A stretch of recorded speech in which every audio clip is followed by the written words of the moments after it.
Assalamualaikum warahmatullahi wabarakatuh. Selamat sore para peserta webinar Dolan ID Surabaya. Berjumpa kembali dalam Dolan ID Surabaya seri ke-118 pada hari ini Senin 19 Mei tahun 2025. Dolan ID Surabaya merupakan acara atau webinar diskusi online mingguan yang rutin diselenggarakan oleh ID Surabaya setiap hari Senin pukul 15 sampai 16 waktu Indonesia Barat. Dan dengan menampilkan topik serta narasumber dari berbagai disiplin ilmu dan pastinya dengan topik yang selalu up to date dan menarik. Pada seri yang ke-118 sore hari ini, topik yang akan diangkat pada Dolan ID Surabaya adalah antibiotic stewardship, peran dokter umum dalam mencegah resistensi antibiotik dengan narasumber dari PAMKI, yaitu kedua narasumber kita pada sore hari ini adalah Dr. Neneng Dewi Kurniati, spesialis mikrobiologi klinik, dan beliau adalah staf dari KSM Mikrobiologi Klinik RSUD Dr. Sutomo, Surabaya. Dan narasumber kita yang kedua adalah Dr. Novita Ardianti, spesialis mikrobiologi klinik. Beliau adalah dokter spesialis mikrobiologi klinik RSUD Haji, Provinsi Jawa Timur. Dan yang akan bertindak sebagai moderator pada webinar Dolan ID Surabaya seri ke-118 ini adalah Dr. Salmon Charles, IPS, SPOG. Beliau adalah Wakil Dekan Unit 3 Universitas Ciputra Surabaya. Tampaknya nih Charles nih udah panggilannya ya, nama kerennya Dr. Charles sudah hadir bersama kita. Ya, mungkin nanti untuk selanjutnya acara webinar Dolan ID akan saya serahkan kepada moderator untuk memandu jalannya webinar Dolan ID Surabaya seri ke-118. Kepada Dr. Charles, saya persilahkan. Selamat sore, Dr. Charles. Sore, Dokter Linda. Apa kabar, Dok? Baik, baik dok. Sehat ya dok ya. Betul. Ya, terima kasih Dr. Alhamdulillah. Charles untuk kesediaannya untuk menjadi moderator pada sore hari ini. Untuk selanjutnya kami serahkan kepada Dr. Charles selaku moderator untuk memandu jalannya webinar Dolan ID Surabaya seri ke-118 bersama PAMKI. Ya, saya persilahkan Dr. Charles. Terima kasih. Terima kasih, Dokter Linda. Jadi pada sore hari ini, kepada dokter-dokter sekalian, kita akan masuk ke edisi 118, seperti yang Dokter Linda sudah jelaskan. Kita akan bahas kupas tuntas mengenai antibiotik. Judulnya juga cukup keren, Antibiotic Stewardship, peran dokter umum dalam mencegah resistensi antibiotik. Jadi kita akan ada dua narasumber. Yang pertama adalah ini senior saya nih, Dokter Neneng Dewi Kurniawati, spesialis mikrobiologi kedokteran. Beliau merupakan staf KSM Mikrobiologi Klinik RSUD Dr. Sutomo Surabaya. Dan yang kedua juga Dr. Novita Arbianti, spesialis mikrobiologi kedokteran yang merupakan dokter spesialis mikrobiologi klinik RSUD Haji Provinsi Jawa Timur. Selamat siang dokter-dokter. Oh, sore malah dokter, mohon maaf. Selamat sore, Dok. Sore, dokter. Terima kasih sudah meluangkan waktunya untuk berbagi bersama teman-teman sekalian ya, dokter. Mungkin ada sedikit PPT, dokter, sebelum kita mulai diskusi kita. Ya, boleh share screen ya dok? Baik, silakan dokter. Monggo, dokter.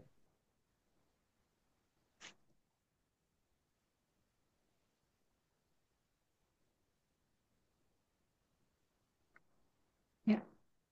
Sebelumnya mungkin terima kasih Dokter Linda tadi sudah memperkenalkan kami dari PAMKI.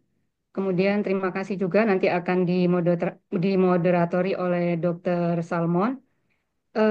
Untuk kesempatan kali ini kami dari PAMKI Surabaya mengucapkan terima kasih atas kesempatannya yang diberikan kepada PAMKI Surabaya dalam diskusi online mingguan ke-118 ya, Dolan ID Surabaya, di mana kami nanti berdua dengan Dokter Neneng akan melakukan sharing ya, lebih sharing terkait dengan antibiotik stewardship atau pengendalian resistensi antibiotik, di mana yang kami bawakan pada kesempatan kali ini adalah peran dokter umum di dalam mencegah resistensi antibiotik. Seperti itu.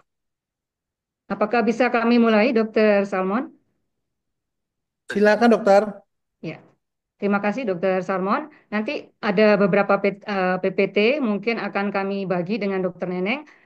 Kami akan secepatnya dan apa ya, kalau bisa semuanya nanti akan bisa mengambil apa namanya, mengambil ilmunya dari yang kami sampaikan. Untuk mempersingkat waktu, saya mulai ya Dokter Salmon. Jadi, resistensi antibiotik atau antimikroba itu sudah merupakan permasalahan secara global ya. Jadi tidak hanya terjadi di Indonesia gitu ya, atau di Surabaya, bahkan secara internasional atau global. Dan ini merupakan permasalahan yang serius ya, yang harus kita selesaikan, yang harus kita saling bantu membantu dalam mencegah resistensi antibiotik ini seperti itu. Jadi eh, ada namanya itu antibiotik stewardship. Nah, supaya para teman sejawat kita ya dokter umum untuk mengerti apa sih sebenarnya yang disebut dengan antibiotik stewardship itu seperti itu. Jadi antibiotik stewardship sendiri adalah program di mana bertujuan untuk meningkatkan penggunaan antibiotik bijak gitu ya dan efektif dalam rangka untuk menurunkan atau mengurangi terjadinya resistensi antibiotik itu sendiri. Itu. Tujuannya tidak lain adalah agar penggunaan antimikroba khususnya ya yang sering digunakan adalah antibiotik terkait dengan pengobatan infeksi itu penggunaannya secara optimal. Tujuannya adalah tidak lain mengurangi resistensi antibiotik tersebut dan yang paling penting adalah untuk meningkatkan keselamatan pasien seperti itu. Nah, peran dokter umum ini sangat penting, dokter ya. Jadi kita saling share di sini ya dengan para teman sejawat kita dokter umum bahwa utamanya peran dokter umum di sini adalah pertama itu dalam menentukan diagnosis ya, diagnosis infeksi. Jadi yang akurat sehingga nanti pada saat mau memutuskan ini menggunakan antibiotik atau antimikroba itu benar-benar sudah tepat seperti itu. Kemudian kalau sudah menggunakan atau memutuskan untuk menggunakan antibiotik tentunya untuk dosis dan durasinya juga harus tepat. Jadi nanti ada pertimbangan-pertimbangan dosisnya berapa, durasinya apakah terus digunakan atau sebaiknya berapa hari seperti itu ya. Kemudian yang paling penting juga adalah peran dokter umum di sini adalah mengedukasi pasien atau keluarga pasien terkait dengan penggunaan antibiotik bijak. Karena biasanya pasien itu kan kalau tidak di kalau tidak diberikan antibiotik mesti bertanya terus gitu ya. Kenapa kok tidak dikasih antibiotik? Lah disinilah perannya para teman sejawat kita dokter umum untuk meyakinkan atau memberikan pengetahuannya gitu ya, ilmunya terkait dengan antibiotik dan kenapa diberikan antibiotik, kenapa tidak diberikan antibiotik seperti itu. Lanjut, Dokter Neneng. Nah, adapun tujuan daripada lanjut, Dok. Kemudian tujuan daripada harapannya ya, harapan dari antibiotik stewardship sendiri adalah untuk menurunkan gitu ya, untuk menurunkan resistensi antibiotik. Kemudian yang utamanya adalah meningkatkan keselamatan pasien. Kalau misalnya penggunaan antibiotiknya kita menggunakan secara bijak, ya otomatis nanti biaya untuk pengobatannya juga akan menurun atau berkurang. Dan yang ditujukan juga adalah tidak memanjang untuk rawat inap dari pasien tersebut, seperti itu. Nah, untuk tentunya untuk tujuan suatu program itu ada strategis yang harus dilakukan. Di antaranya itu bahwa untuk pedoman pengobatan itu harus berbasis bukti ya atau ilmiah. Jadi tidak hanya berdasarkan pengalaman. Berdasarkan pengalaman saya menggunakan antibiotik ini tidak. Jadi harus dengan bukti ilmiah seperti itu. Kemudian kalau menggunakan antibiotik tentunya harus terbukti bahwa sumber infeksinya di mana dan apa yang akan dipilih sebagai antibiotiknya. Tentunya harus dilakukan pengujian atau kultur dan uji kepekaan sebelum diberikan antibiotik, ya. Kemudian strategi yang berikutnya adalah menggunakan atau menghindari penggunaan antibiotik yang tidak perlu. Misalnya kalau misalnya terbukti bahwa itu adalah penyebabnya virus, ya tentunya kita tidak menggunakan antibiotik. Atau misalnya sumber infeksinya ternyata adalah jamur, ya jangan kita gunakan antibiotik seperti itu. Dan pemilihan antibiotiknya itu kalau sebisa mungkin kita menggunakan antibiotik yang spektrumnya sempit dulu gitu ya. Tergantung nanti kondisi pasien sampai terbukti nanti adanya kultur dan uji kepekaan seperti itu. Lanjut, dokter.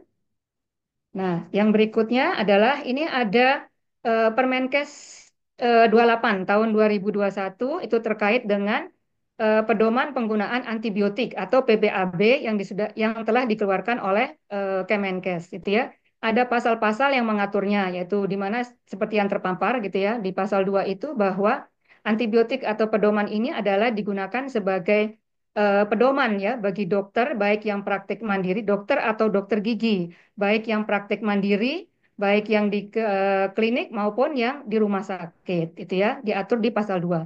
Kemudian di pasal 3 bahwa penggunaan antibiotik harus dengan resep dokter atau berdasarkan resep dokter. Dan yang terakhir bahwa di dalam pasal 4 itu diatur bahwa digunakan atau antibiotik ini untuk penyakit infeksi ya, kemudian harus digunakan secara bijak dan diatur penggunaan antibiotik baik itu profilaktik maupun antibiotik untuk terapeutik seperti itu. Lanjut, dokter. Nah, ini mungkin yang terakhir ya. Jadi yang terakhir dari saya nanti akan bergantian dengan dokter Neneng untuk melanjutkan. Yang terakhir ini untuk menunjukkan bahwa jika kita curiga atau pasien kita sepsis atau shock septic seperti itu, kita sudah ada algoritma terkait dengan screening sepsis seperti itu ya. Ada algoritmanya. Mungkin kalau kita jelaskan di sini mungkin akan panjang waktunya dokter ya. Sehingga ini kami hanya memperlihatkan bahwa semua itu ada dasarnya seperti itu dokter. Sehingga nanti untuk pemilihan antibiotik, kemudian bagaimana caranya mendiagnosa itu suatu infeksi dan sebagainya, itu mungkin akan kalau kita panjang lebar di sini akan memakan waktu yang panjang. Nah, khusus yang ini kita menggunakan kita persempit. Ini hanya menunjukkan bahwa ada alur yang sudah diatur dengan quick SOFA seperti itu. Itu aja mungkin dari saya, dokter. Nanti mungkin dilanjutkan oleh dokter Neneng terkait dengan PPT kami. Terima kasih. Terima kasih dokter. Mungkin dokter Neneng ada tambahan dokter Neneng? Ya, terima kasih Dr. Charles. Izin saya lanjutkan di Dr. Novi bahwa belum nampak slide-nya dok ya. Sudah dokter, slide-nya Sudah sudah. nampak ya. Jadi di dalam peraturan eh, Permenkes tadi kita, mohon maaf, kita melakukan pengendalian penggunaan antibiotik. Pastinya teman-teman dokter di sini sudah tahu, kita sudah menggunakan kriteria yang namanya kategori aware, yaitu assess, watch, dan research. Di mana beberapa kelompok ini kita mau mencoba untuk mengelompokkan yang mana bisa digunakan oleh teman sejawat dalam hal ini oleh dokter umum, yaitu pada antibiotik kelompok assess. Di mana persyaratannya adalah tersedia di semua fasilitas pelayanan kesehatan, terutama mungkin di puskesmas, di klinik mandiri, atau di rumah sakit yang seperti tipe D atau tipe C, seperti itu. Kemudian syarat kedua adalah untuk pengobatan infeksi bakteri yang umum terjadi. Jadi pastikan penyebabnya adalah karena bakteri. Kemudian yang ketiga dapat diresepkan oleh dokter, dokter gigi, dokter spesialis, dan dikaji oleh apoteker. Yang keempat, penggunaan antibiotik sesuai dengan panduan praktek klinis dan panduan penggunaan antibiotik yang berlaku. Pada kelompok akses ini, otomatis dokter umum dapat meresepkan. Untuk yang kelompok watch dan reserve, ini belum bisa. Jadi kita batasi pada dokter umum hanya bisa menggunakan antibiotik yang kelompok akses.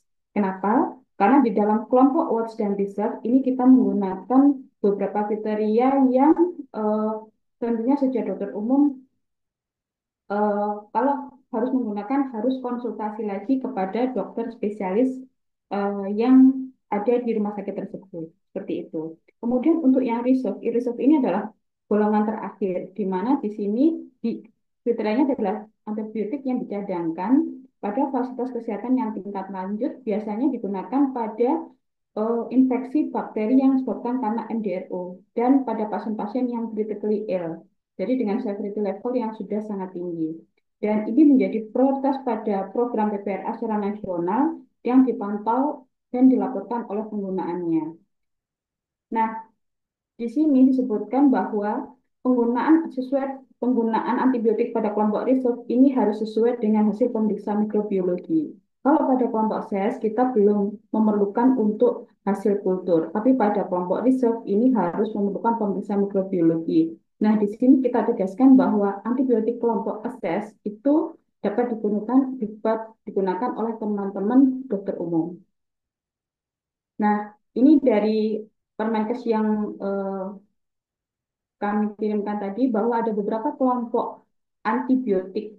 Mungkin teman-teman lupa ya, dulu pelajaran farmakologi itu antibiotik itu seperti apa sih? Ini kita recall sedikit-sedikit bahwa ada berbagai macam jenis antibiotik, di mana dalam hal ini kita kelompokkan menjadi dua macam secara besar, ada bakteri gram positif dan gram negatif. Nah, di sini kita melihat bahwa ada beberapa jenis antibiotik yang bisa untuk mengobati bakteri gram negatif serta untuk mengobati gram positif dan gram negatif.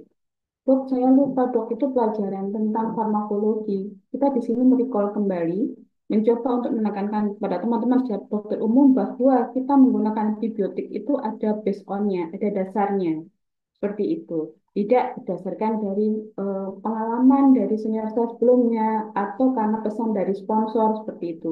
Jadi kita menekankan bahwa antibiotik di sini adalah eh, jarang sekali yang sekarang ini diproduksi secara baru dan data untuk resistensinya sudah sangat luar biasa.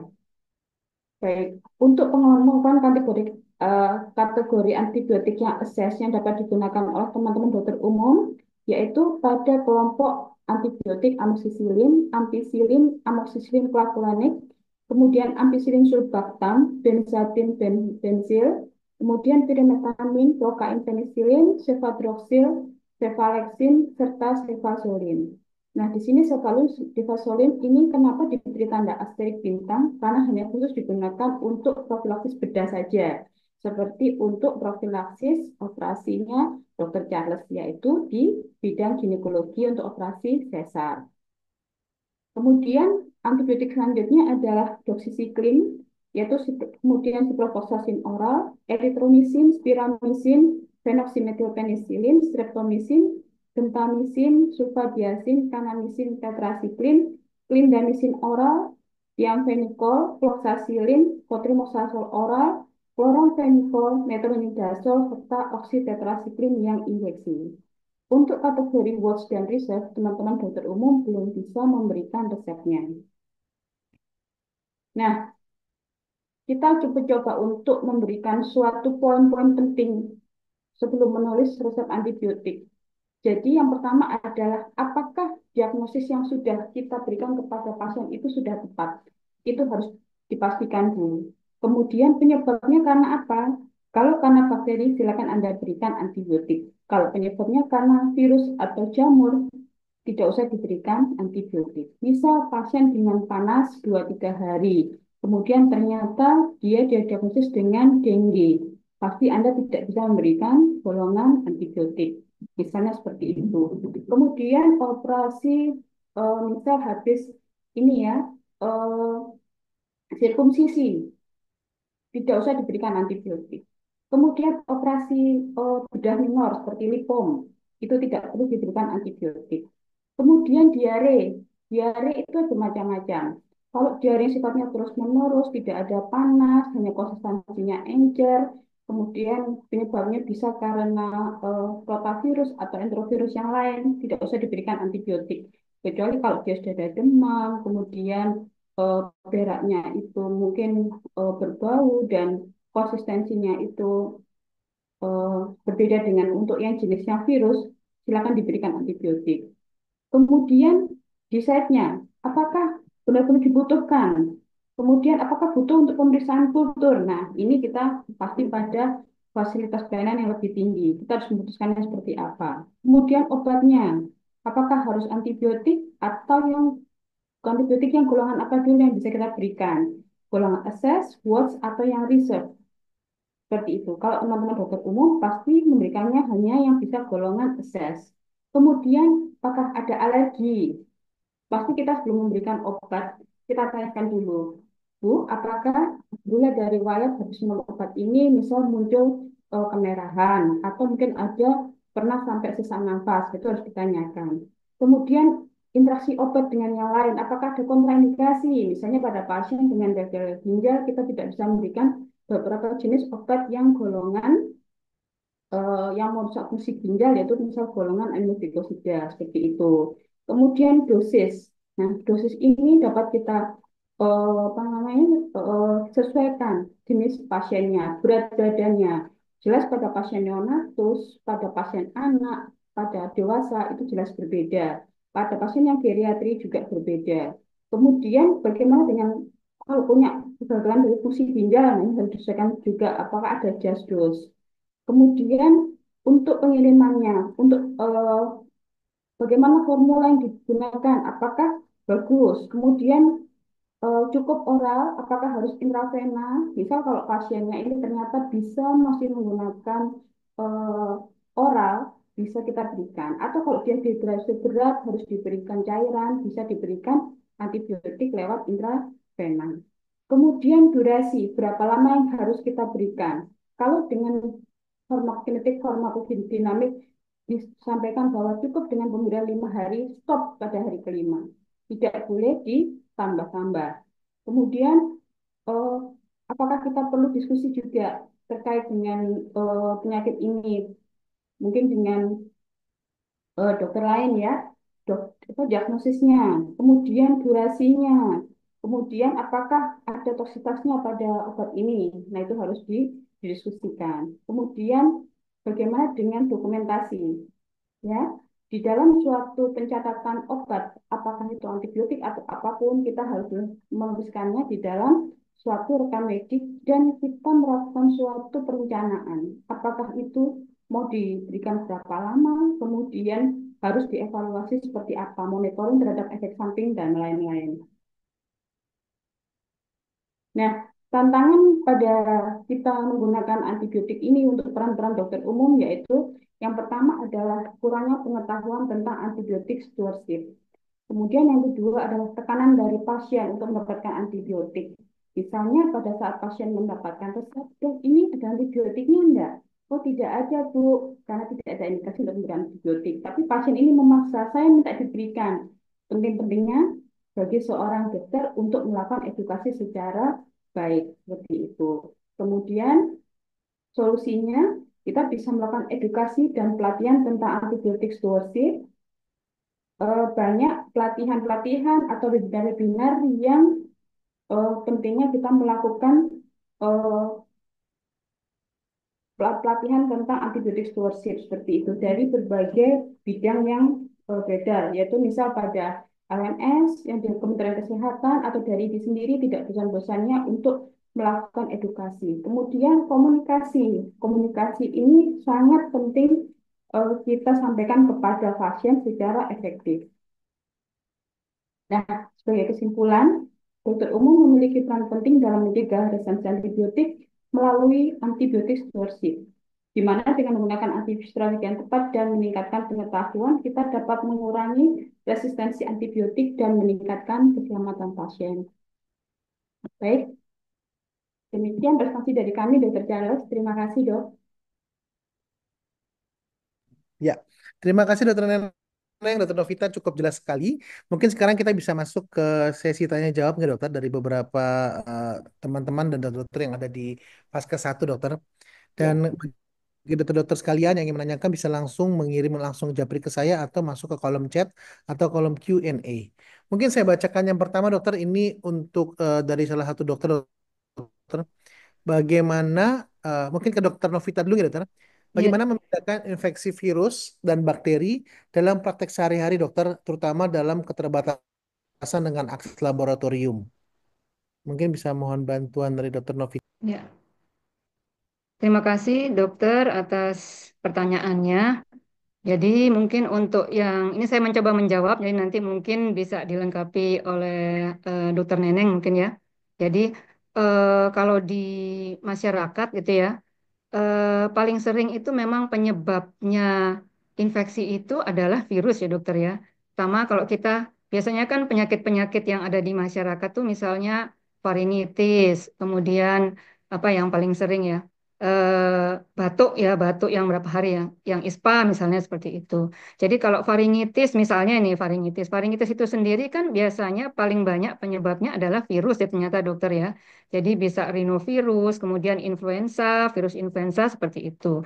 Nah, memang di awal-awal sakit itu kan kalau virus itu biasanya sama ya, badannya rasanya greges, kemudian demam gitu ya, yang tidak terlalu tinggi seperti itu ya dokter ya. Nah, kemudian kalau namanya faringitis mesti ada sakit tenggorokan seperti itu gitu ya. Nah, cuman kan biasanya kalau di masyarakat atau di ini kita kalau sudah namanya sakit tenggorokan, dah ini pasti penyebabnya adalah bakteri seperti itu dan sudah diberikan antibiotik sebagai apa namanya untuk mengurangi rasa atau sakit tenggorokannya atau faringitisnya tersebut. Nah, sementara kita harus bisa membedakan apakah ini penyebabnya adalah virus atau bakterial. Kalau misalnya virus biasanya itu apa namanya panasnya itu tidak seberapa tinggi ya, dan utamanya itu badannya rasanya terasa itu lebih lebih nyeri ya, lebih sakit gitu ya di awal-awal ya dibanding sama bakterial seperti itu. Nah, biasanya virus itu sendiri juga bisa dia self limiting atau bisa apa bisa sembuh sendiri. Itu kita harus perbaiki kondisi tubuh kita sendiri dengan makan yang banyak, mungkin dengan minum vitamin, dengan istirahat seperti itu. Tuh. Nanti kalau misalnya 1-2 hari tidak ada perubahan, ya paling tidak 24 sampai 48 tidak ada perubahan, sakitnya semakin nyeri gitu, mungkin tenggorokannya semakin nyeri dan panasnya tinggi seperti itu. Nah, kita baru memikirkan penyebabnya adalah bakterial seperti itu. Gitu mungkin Dokter Salmon mungkin bisa ditambahkan Dokter Neneng. Oke, terima kasih Dokter Novita. Mungkin Dokter Neneng. Ya, ini saya coba untuk dari segi pengalaman ya, Dokter Charles ya. Jadi kalau pada dengan fasilitas yang sangat terbatas, di mana kita baru secara klinis aja bisa mendiagnosa apakah penyebabnya karena mikroorganisme yang mana. Tadi sudah sampaikan lewat dokter Novi seperti itu. Namun bila kita memiliki peralatan yang sederhana, misalnya hanya berupa untuk pengecatan gram seperti itu ya dok ya, itu kita bisa melihat apakah penyebabnya karena bakteri atau karena mikroorganisme yang lain. Kalau penyebabnya karena bakteri, bisa kita bedakan penyebabnya karena bakteri yang gram positif atau gram negatif. Nah, itu bisa dilihat dari jenis pewarnaan yang ada di spesimen tersebut. Namun, antibiotik yang kita duga pada infeksi tersebut itu hanya secara yang sifatnya adalah broad spectrum, belum yang narrow spectrum. Kalau kita menggunakan antibiotik itu secara benar, itu bisa sembuh. Namun kalau kita juga sembarangan, dok saya nggak punya fasilitas apa-apa, hanya punya secara klinis aja. Ya kita berdasarkan dari data yang ada, evidence-nya yang ada seperti itu. Kalau kita mau memastikan secara langsung, mungkin dengan kita dapat mengirimkan sampel tersebut pada fasilitas kesehatan yang lebih advance, sehingga sampel tersebut bisa dikirimkan dan kita mendapatkan hasil yang lebih valid. Kemudian hasil uji kepekaannya dapat dipastikan mana yang sensitif yang bisa kita gunakan secara tepat pada pasien tersebut, sehingga kita bisa memastikan bahwa pilihan antibiotik yang kita berikan itu sesuai dengan diagnosa penyakitnya. Demikian, Dr. Charles.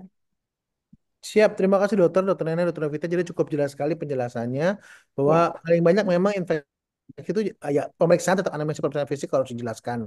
Dan memang kalau memang mungkin kan nih misalnya kita curiga bakteri, kalau bisa kita kirim untuk rujukan untuk pemeriksaan laboratorium. Kan sekarang sudah banyak ya dokter ya. Di mana-mana kan sudah ada pemeriksaan kultural itu. Dan coba mungkin ada pertanyaan lagi lanjutan di bawahnya dokter.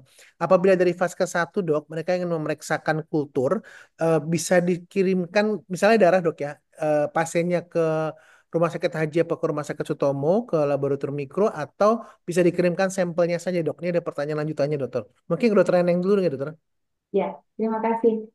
Bisa dok, kalau pasiennya sifatnya pasien rawat jalan, bisa langsung datang ke sini, mungkin dengan membawa surat pengantar dari dokter pengirimnya siapa, nanti kita akan melakukan pemeriksaan pengambilan sampel yang lebih tepat, seperti itu.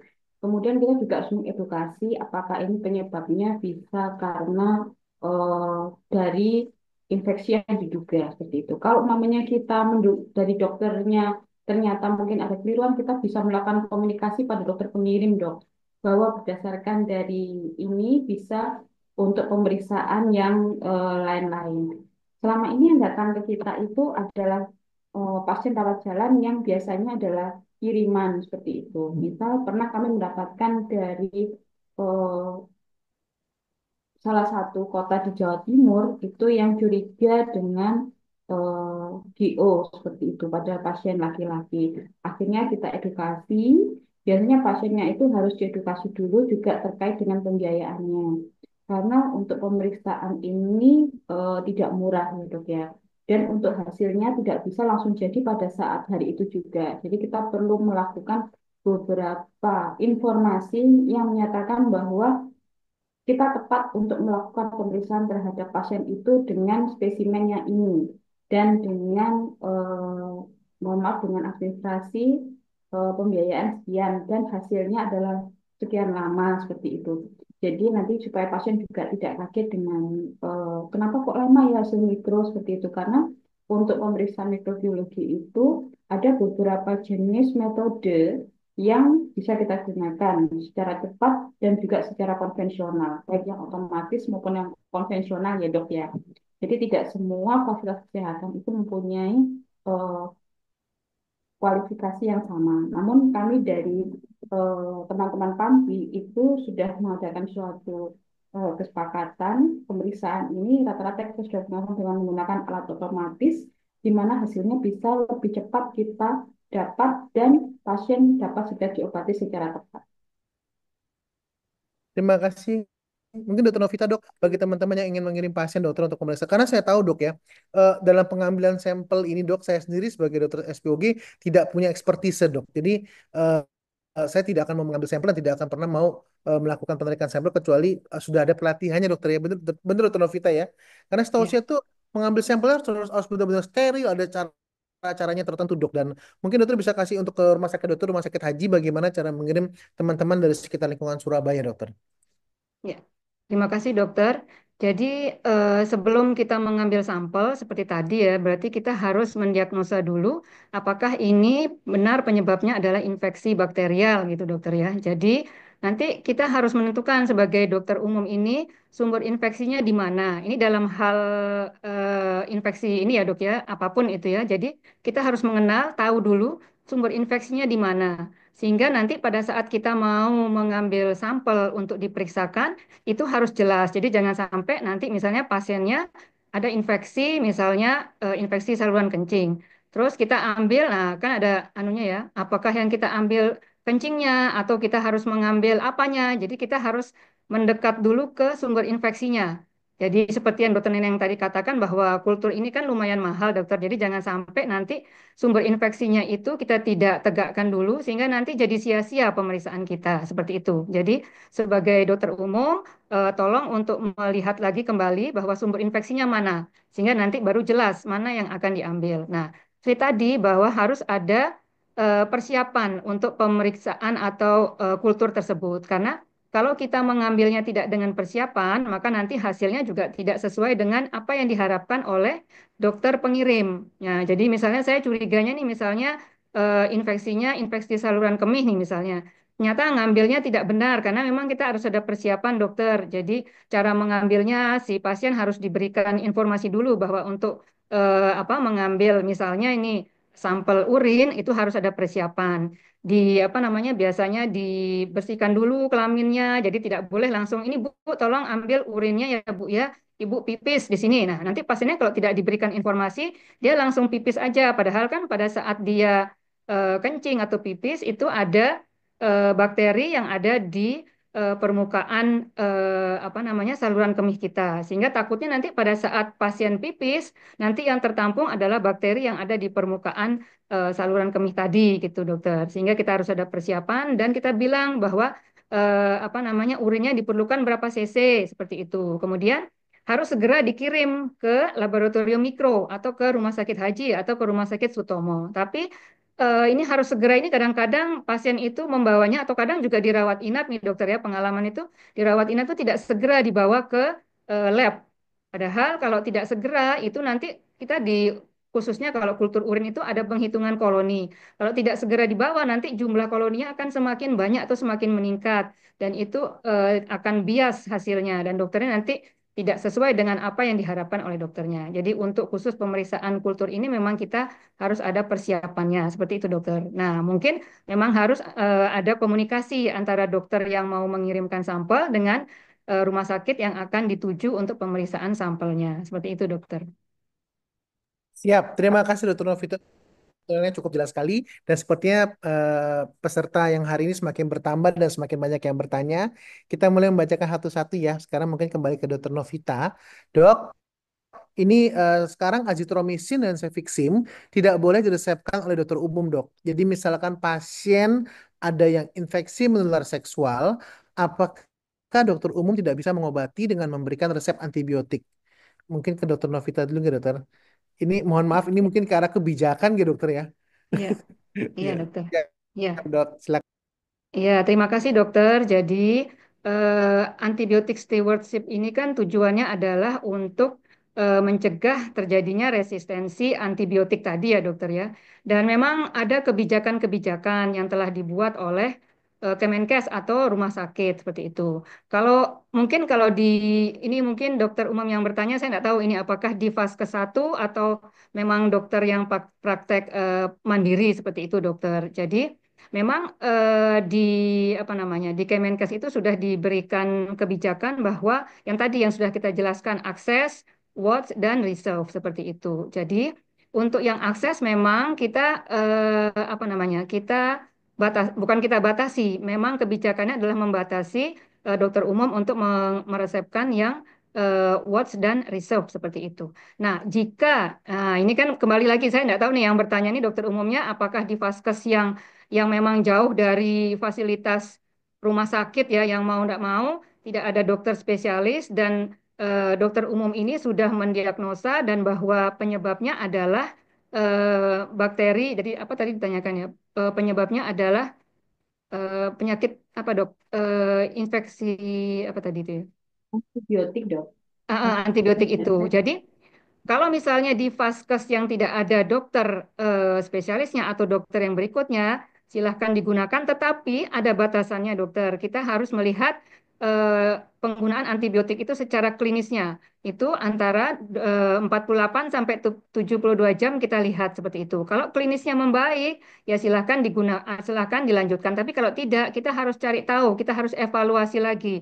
Apakah penyebabnya memang apa mikroba atau bakteri yang dicurigai oleh teman sejawat dokter umum seperti itu dokter. Tapi kalau di rumah sakit ini kalau membicarakan di rumah sakit ya dokternya kita sudah punya kebijakan. Misalnya di rumah sakit haji yang di tempat saya. Jadi dokter umum itu tidak boleh meresepkan yang watch dan reserve. Dia harus atau dia hanya boleh meresepkan yang akses saja seperti itu. Kalau misalnya memerlukan antibiotik yang watch dan reserve itu harus ada koordinasi atau harus ada komunikasi dengan dokter DPJP yang merawat pasien tersebut. Seperti itu, dokter.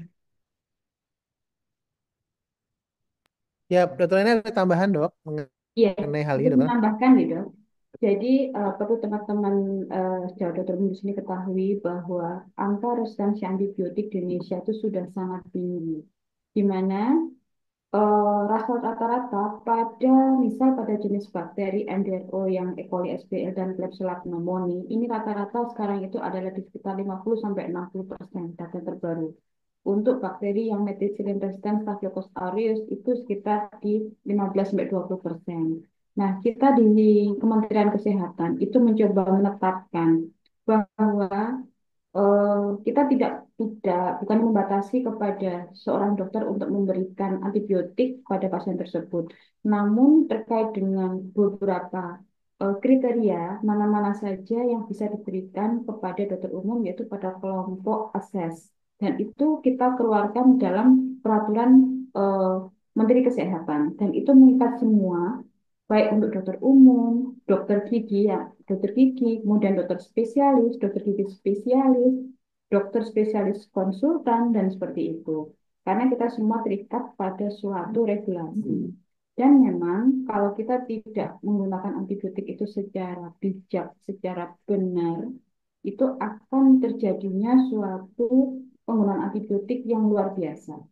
Di mana obat-obat yang tidak kita gunakan, istilahnya eh, tidak langsung kita habiskan atau kita gunakan secara tepat, itu akan diserap, dibuang di lingkungan, dan nanti di lingkungan itu akan dimakan oleh hewan ternak. Dan hewan ternak itu akan mengkonsumsi antibiotik yang kita gunakan, dan itu nanti akan di apa namanya masuk ke lingkungan, ke tanah dan sebagainya. Dan itu data resistensinya juga sudah sangat luar biasa. Kita sekarang sedang mencoba untuk melihat berapa sih sebenarnya resistensi dari yang ditemukan pada eh, lingkungan sekitar kita. Baik itu dari hewan ternak, misal pada seperti ayam potong, kemudian dari ibu hamil, itu angka resistensinya terhadap bakteri SBL itu sudah luar biasa. Dan kalau kita tidak menekan itu kita tidak punya obat lain yang kita miliki. Kalau kita dari kecil sudah biasa menggunakan antibiotik, pada saatnya tubuh kita akan kebal terhadap antibiotik tersebut dan tidak ada stok lagi antibiotik yang lebih kuat. Seperti itu, Dok. Terima kasih, Dokter Cara. Siap, dokter. Jelas sekali, dokter, untuk jawabannya. Terima kasih, dokter Novita dan dokter Neneng. Kita lanjut ke pertanyaan kedua. Ini agak panjang, dok, tapi memang ini salah satu yang dihadapi oleh teman-teman kita di Vaskes 1. Mungkin ke dokter Neneng ya, dokter. Dalam praktek di lapangan dan praktek sehari-hari, pasien tidak mau melakukan pemeriksaan lab seperti pemeriksaan sensitivitas dan lain-lain, dan mengharapkan sembuh dalam satu kali kedatangan. Jujur saja tidak mudah mengedukasi pasien sekarang ini, apalagi berhubungan dengan pembiayaan waktu yang lama. Apakah langkah yang terbaik dilakukan dokter umum guna menjalankan antibiotik stewardship tanpa kehilangan kepercayaan pasien, dokter? Di sini peran dokter umum sangat penting sekali ya, Dok. Jadi kita kuat harus melakukan KIE. Ya, KIE-nya harus kuat kepada pasiennya. Memang secara garis besar adalah untuk menentukan diagnosis definitif pada pemeriksaan mikrobiologi ini memang eh, tidak mudah dan tidak murah. Namun, saya harapkan pada teman-teman dokter umum di sini, kita bisa melakukan edukasi. Apakah indikasinya sudah betul? Kemudian, apakah pasien ini perlu memerlukan suatu antibiotik tersebut? Bila memang tidak, ya tidak kita berikan. Oke. Kemudian untuk pemeriksaan yang selanjutnya, kita misal menggunakan pemeriksaan yang sederhana ya, mungkin terkait dengan darah lengkap, seperti itu. Kita lihat dari darah lengkapnya apakah ada tanda-tanda infeksi, yaitu demam, kemudian mungkin ada peningkatan dari leukosit, kemudian mungkin dari UL-nya. Kalau infeksinya kita curiga dari infeksi saluran kemih, dari bacaan urin lengkapnya mungkin bisa itu. Nah, itu kita baru bisa mendiagnosa, oh ini ada infeksi saluran kencing, di mana curiganya adalah bakteri X, seperti itu. Nah, untuk obatnya, untuk memastikannya kalau antibiotik yang mana, ini memang kita harus memastikan dengan pemeriksaan lanjutan, yaitu dengan biakan, eh, eh, biakan dan uji kepekaannya, seperti itu. Kita harus bisa melakukan edukasi. Kalau memang pasien tidak berkenan, kita sampaikan bahwa kita eh, batas untuk memberikan informasi adalah demikian. Kalau memang pasien memerlukan obat atau pemeriksaan yang lebih canggih dan sebagainya, kita harus melakukan pemeriksaan tambahan yaitu ini seperti itu. Dan terkait dengan pembiayaan sebenarnya untuk beberapa rumah sakit pemeriksaan kultur ini sudah di-cover oleh BPJS seperti itu. Cuman mungkin ada beberapa rumah sakit yang swasta ini tentu misalnya dengan mandiri. Namun harapan kita adalah adanya komunikasi dari teman-teman sejawat dokter umum, mungkin dengan dokter spesialis yang ada di rumah sakitnya, apakah ini bisa diberikan antibiotik atau tidak. Pastikan diagnosa yang betul itu dulu. Seperti itu. Kalau tidak ada kuat dengan antibiotik, berarti penyebabnya bukan karena infeksi, karena bakteri, mungkin penyebabnya yang lain. Ya. Kemudian untuk beberapa sifat dari bakteri itu sendiri bisa kita lihat bahwa ada beberapa yang dia itu mungkin misalnya ada yang cukup dengan dibersihkan saja. Kalau penyebabnya karena bakteri-bakteri kontaminasi atau kontaminasi, tapi kalau penyebabnya karena bakteri yang patogen nih, pasti harus dilakukan pemberian antibiotik. Nah, itu untuk memastikannya secara pasti obatnya memang harus dilakukan pemeriksaan kultur seperti itu. Dan kita sampaikan bahwa Bu, Bapak, ini obat yang tepat dan pemeriksaannya dilakukan seperti ini. Bapak dan Ibu akan mendapatkan jenis penyebab infeksinya seperti apa dan obatnya nanti bisa sesuai seperti itu. Menurut saya seperti itu. Mungkin ada tambahan dari Dr. Novi, silakan dok. Ya, terima kasih dokter. Jadi kembali lagi mungkin ya, yang pertama seperti yang tadi ditampilkan oleh dokter Neneng. Jadi ada 8D tadi mungkin dokter ya. Jadi diagnosis dulu apakah ini infeksi karena bakterial atau bukan. Atau harus menyisihkan seperti itu. Kemudian teman-teman dokter umum setelah mendiagnosa, oh ternyata mungkin ini perlu pemeriksaan penunjang karena pemeriksaan kultur itu kan cukup mahal dokter ya. Mungkin seperti yang dikatakan tadi, bisa pemeriksaan yang lain dulu, penunjang lain, misalnya menunjang itu, misalnya pemeriksaan darah lengkap atau urin lengkap, seperti itu dulu gitu. Kemudian ada lagi pemeriksaan-pemeriksaan lain, yang misalnya pemeriksaan toraks foto dan segala yang menunjang kecurigaan dari dokter terhadap satu sumber infeksi. Jadi yang jelas bahwa dokter umum atau teman sejawat kita ini harus meyakinkan bahwa sumber infeksinya di mana dulu, seperti itu dokter. Itu ya. Nah, setelah itu kan silahkan kalau misalnya mencurigai adanya infeksi, maka silahkan menggunakan antibiotik yang golongan akses. Itu 48 sampai 72 jam. Ternyata kalau 48 sampai 72 jam ini sudah ada curiga infeksinya di sini. Nah, kok belum ada perubahan ya dengan ini. Nah, berarti kan ada sesuatu yang mungkin tidak tidak apa namanya tidak mempan dengan antibiotik yang akses, perlu pemeriksaan yang berikutnya, penggunaan antibiotik yang berikutnya, yang WATS gitu. Nah, itu kan harus pemeriksaan penunjang kultur karena dibuktikan dengan hasil dari kultur dan uji kepekaan seperti itu, dokter. Tuh. Nah, setelah itu silakan jangan juga dilupakan bahwa sumber infeksi ini kayak tadi dikatakan bahwa misalnya ada pasiennya panas terus-menerus, sudah dikasih antibiotik, sudah ini ternyata sumber infeksinya itu tidak dilakukan tindakan yang lain. Yang penting juga misalnya pembersihan. Kalau ada luka ya harus dibersihkan lukanya karena tindakan selain pemberian antibiotik itu sangat-sangat membantu penyembuhan pasien. Jadi kadang-kadang kita tertujunya tuh hanya dengan antibiotik, antibiotik, antibiotik. Sementara sumber infeksinya tuh tidak kita berusaha hilangkan seperti itu, dokter. Misalnya ada suatu abses atau itu kan harus harus kita hilangkan dengan cara apa? Kayak tadi misalnya harus diinsisi atau dihilangkan karena bagaimanapun juga adanya suatu abses atau bisul itu meskipun diberikan antibiotik yang apa kalau misalnya dia tidak diinsisi ya tetap akan membawa infeksi yang berkelanjutan terhadap pasien tersebut. Jadi jangan lupakan tindakan-tindakan yang lain untuk mengurangi sumber infeksi.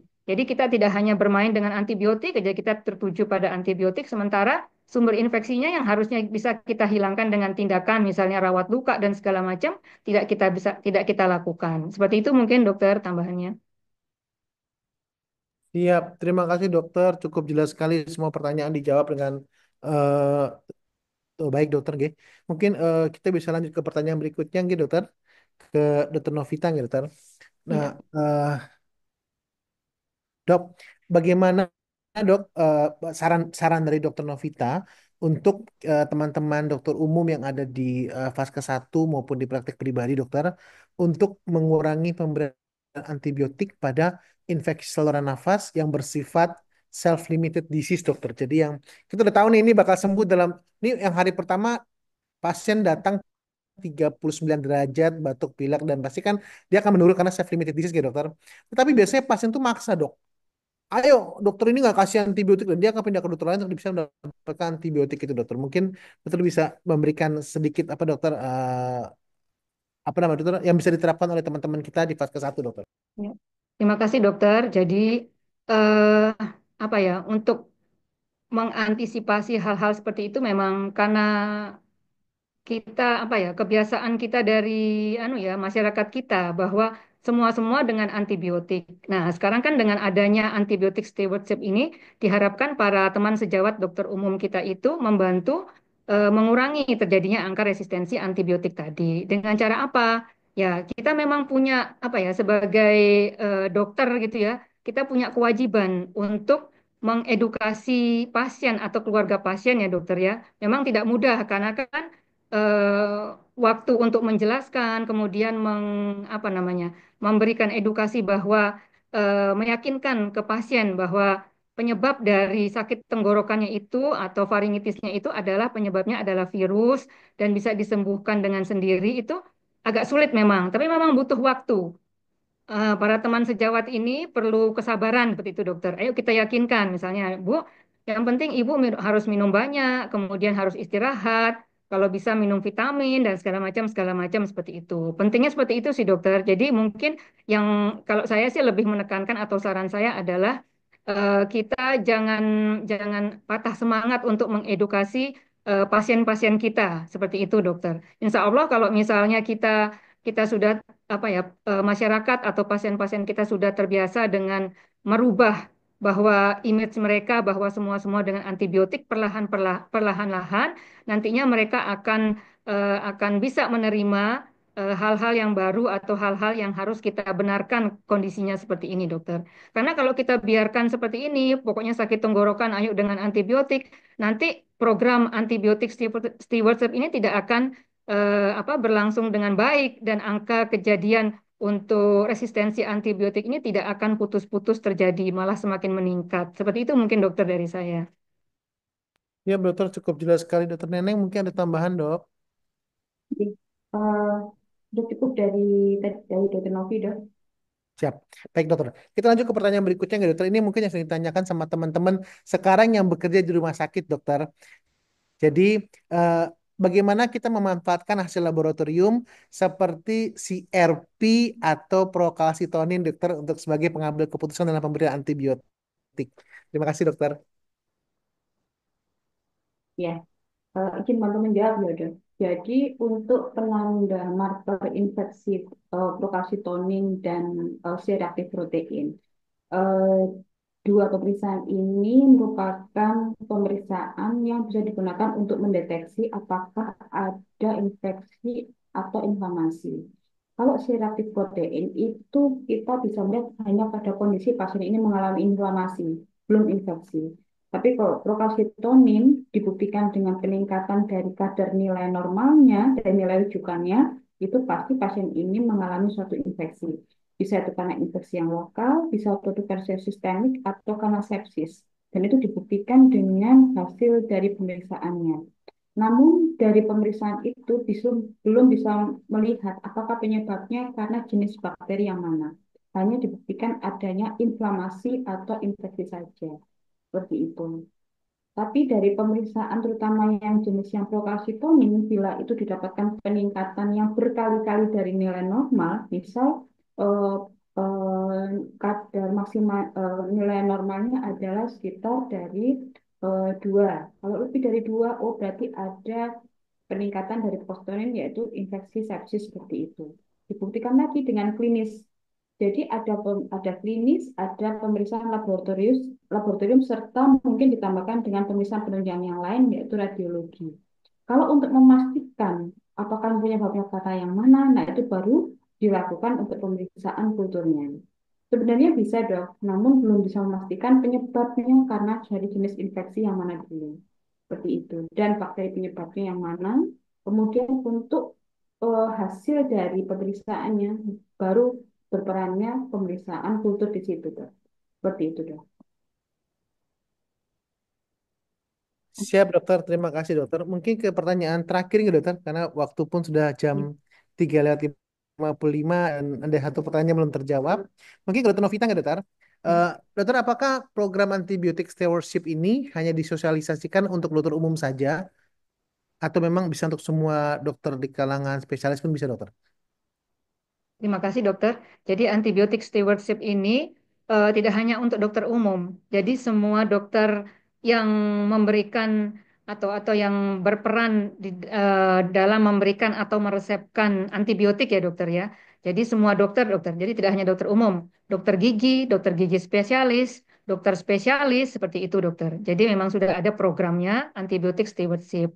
Mungkin yang lebih dikenal sebagai PPRA ya dokter Neneng ya, program pengendalian resistensi antimikroba yang sudah berlangsung dan sudah ada di apa namanya di Indonesia. Dan kita di rumah sakit itu wajib menjalankan namanya PPRA atau program pengendalian resistensi antimikroba ini, dokter. Jadi itu wajib di setiap rumah sakit menjalankan PPRA. Seperti itu mungkin, dokter. Siap, terima kasih dokter. Nah dok, sebelum kita menutup acara webinar kita hari ini, saya serahkan ke dokter Linda Astari, dokter. Mungkin ada sedikit kesan pesan untuk teman-teman kita yang ada di fase ke-1 dan di depan di lini terdepan, dokter. Bagi dokter Neneng mungkin bisa memberikan dokter pesan dan apa saja yang bisa kita lakukan untuk supaya sebagai kita sebagai bersama-sama dokter untuk mencegah resistensi antibiotik di Indonesia ini, dokter. Terima kasih, Dok. Eh, take home message dari acara hari ini, sedikit sedikit yang ingin saya sampaikan bahwa antibiotik itu bukan merupakan terapi segala-galanya. Seperti itu. Kalau memang penyebabnya karena suatu infeksi bakteri, bisa kita pastikan bahwa eh, bisa diberikan antibiotik asalkan sesuai dengan indikasinya, kemudian dosisnya, kemudian durasinya, dan apakah sesuai dengan eh, hasil pemeriksaan yang lain-lain sesuai dengan 8D yang sudah disebutkan di slide tadi, itu bisa kita berikan. Kemudian, apabila kita menggunakan antibiotik secara bijak, kita bisa menekan terjadinya resistensi antimikroba yang sudah sangat luar biasa datanya di Indonesia. Yang paling simpel adalah sebenarnya adalah dari kita melakukan kegiatan sehari-hari, yaitu dari tangan kita, kita bisa melakukan rutin untuk melakukan hand hygiene, pindah dari satu pasien ke pasien yang lain. Misal kalau kita tidak enak badan pada pasien tersebut, kita dari dokter umum bisa melakukan edukasi untuk mungkin menggunakan masker, kemudian cuci tangan yang baik, seperti itu dok. Kemudian kalau eh, antibiotik itu harus sesuai dengan peruntukannya. Kalau hanya panas cukup tinggi, kemudian tanda-tanda mungkin ada sesak nafas, kemudian misal inggusnya sudah berwarna hijau, seperti itu, bisa diberikan antibiotik. Tapi kalau sifatnya adalah self-limiting disease, itu karena viral, tidak usah diberikan antibiotik, seperti itu. Dan apabila teman sejawat perlu memeriksakan, itu harus dilakukan sesuai dengan indikasi yang tepat. Dari dokter umum, melakukan konsultasi terhadap dokter spesialis, dan apabila perlu dilakukan pemeriksaan ke penunjang di mikroklinik seperti itu. Karena untuk melakukan pemeriksaan ini, belum semua fasilitas rumah sakit yang tersedia. Dan harapannya adalah kita sebagai dokter, baik itu dokter umum atau dokter spesialis, itu bisa melakukan edukasi terhadap pentingnya kita untuk bisa menjaga kesehatan dari segala macam mikroorganisme yang ada di sekitar kita. Demikian dari saya, Dr. Charles. Terima kasih dokter Neneng, dokter Novita, dok. Mungkin ada pesan-pesan dokter. Ya, sedikit aja mungkin tadi sudah sama dengan dokter Neneng ya, harapannya seperti itu. Jadi kalau dari saya mungkin untuk teman-teman sejawat dokter umum ya, baik yang di fase 1 maupun yang di apa namanya praktek pribadi, praktek mandiri seperti itu, mari kita sama-sama menjalankan antibiotik stewardship ini yang tujuannya adalah untuk menurunkan apa angka kejadian resistensi antibiotik. Dan harapannya tadi yang sudah kami sampaikan, dokter Nenek sudah sampaikan 8D itu mungkin dokternya yang harus di apa namanya yang harus benar-benar kita jalankan, kita apa namanya kita benar-benar jalankan supaya program atau antibiotik stewardship ini berjalan dengan baik dan apa yang kita harapkan untuk menurunkan angka kejadian resistensi antibiotik ini benar-benar terwujud seperti itu, dokter. Dan harapan saya jangan jangan kalah apa ya harus selalu ber apa namanya bersemangat untuk kita memberikan edukasi kepada pasien kita dan keluarga pasien. Mungkin seperti itu, dokter. Terima kasih. Siap, terima kasih banyak dokter Neneng dengan dokter Novita. Terima kasih untuk sudah mau membagikan bagaimana peran sebagai dokter umum ya di fase 1 dalam menanggulangi resistensi antibiotik dan bagaimana program antibiotic stewardship ini dijalankan juga supaya meningkatkan atau menurunkan tanda infeksi dan resistensi terhadap infeksi, dokter. Dan ini juga bisa menurunkan morbiditas maupun mortalitas dari masyarakat Indonesia sendiri. Terima kasih Dokter Novita, Dokter Neneng. Kami kembalikan Sama-sama, kepada dokter. host kami yang Dokter Linda Astari. Kami persilakan dokter. Ya. Terima kasih dok. Ya, terima kasih Dokter Charles, Dokter Neneng, dan juga Dokter Novita untuk diskusinya Sama-sama. yang sangat menarik dan interaktif ya dok. Dan pastinya sudah terima kasih sekali sudah berbagi ilmu, sudah saling membagikan untuk pengalaman juga ya dok, sharing pengalaman terkait dengan penggunaan antibiotika. Mudah-mudahan apa yang disampaikan oleh Dokter Neneng dan Dokter Novita ini juga bermanfaat untuk para sejawat dan kita bisa melaksanakan ya dok ya sesuai dengan peran kita masing-masing di tempat kerja kita masing-masing untuk meminimalkan angka kejadian resistensi antibiotik. Jangan lupa untuk para peserta webinar Dolan ID Surabaya minggu depan kita akan bertemu kembali pada seri yang ke-119 dengan topik yang akan dibawakan oleh narasumber dari PAPGI yaitu mengenai identifikasi dan penanganan awal intoksikasi dan overdosis obat ya. Dengan narasumber ada Dr. Anissa Zahra Mufida, SPPD Finasim, dan juga Dr. Ami Vidiani, SPPD KGEH Finasim. Beliau berdua adalah staf KSM Penyakit Dalam RSUD Dr. Sutomo, Surabaya. Dan untuk webinar minggu depan akan dipandu oleh moderator kita, Dr. Ula Hanifah dari tim webinar ID Surabaya. Baik, para peserta sekalian, kita sudah sampai di penghujung acara. Saya dengan Dr. Linda selaku host pada sore hari ini, mohon maaf apabila ada salah kata ataupun ucapan. Terima kasih sekali lagi kepada kedua narasumber, Dr. Neneng dan Dr. Novita, serta moderator kita, Dr. Salmon Charles atau Dr. Charles, ini yang di tengah kesibukannya masih bisa untuk menjadi moderator kita pada sore hari ini. Semoga apa yang kita kerjakan pada hari ini dapat bermanfaat dan membawa berkah untuk kita semua. Yang demikian saya tutup. Wassalamualaikum warahmatullahi wabarakatuh. Selamat sore dan salam sehat Waalaikumsalam selalu. warahmatullahi wabarakatuh. Terima kasih, Dr. Terima kasih Neneng. Terima dokter. kasih Dokter. dokter. Dadah, Sampai dokter. Bye. ketemu lagi.